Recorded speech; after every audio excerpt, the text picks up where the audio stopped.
Gubton ang Senado. Sa man usab ang mugubot mga DDS. Si Alan Peter Cayetano nga gahuna-huna gihapon nga siya lang gihapon ang Senate President. Sumala sa NBI, adunay potensyal nga gubton ang Senado.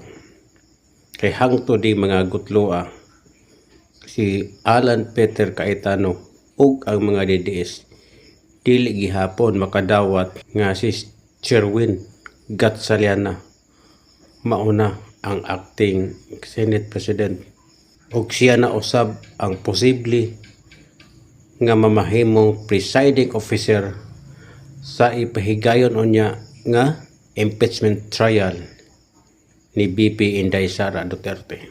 Naninguha ang dumadapig ni BP Sara Duterte gubton ang Senate hangtod nga maipiktahan ang ipahigayon nga impeachment trial. Dawata gud lamang ninyo nga lusot na musbanga.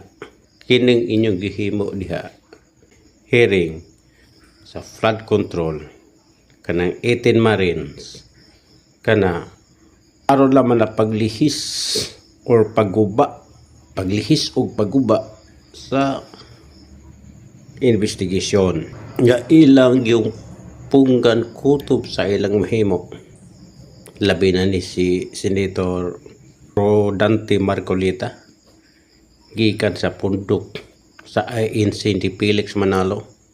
In my personal point of view, sa akong kagalingon nga conviction nga kining mga grupo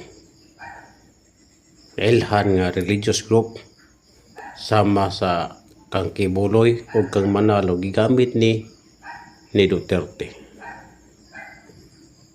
Kaya ka na mga tao diha dili man na mo question kung ang ilahang labaw mo pakanaog kung sali mando. Dili man di parihag Katoliko nga magkanya-kanya. Kana mga membro diha dili gyud na mo question sa mando silahang labaw.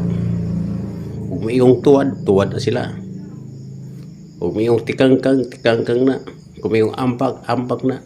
Basin ka ng grupuha mo'y gamiton sa paggubot sa Senado.